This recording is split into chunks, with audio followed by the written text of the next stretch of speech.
As some of you may remember, I used to have the Ram EcoDiesel. I had a 2014 Ram EcoDiesel, and in 2017 I traded it in for the 5.7 liter Hemi on a 2017 Ram Limited.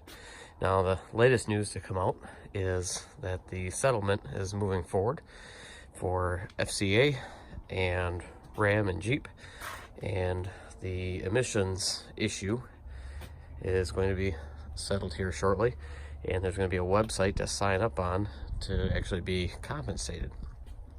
So I'll link that in the description below. And based on what I've seen online, both current owners and previous owners will be eligible for some form of compensation, and I'll put a screenshot right here.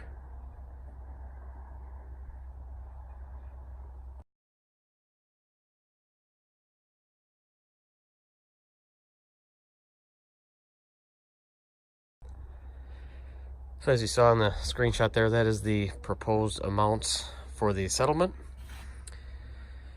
So there will be a website, and like I said, I'll link it below, that you sign up to become involved and receive that compensation. And like I said, it's for current owners, previous owners,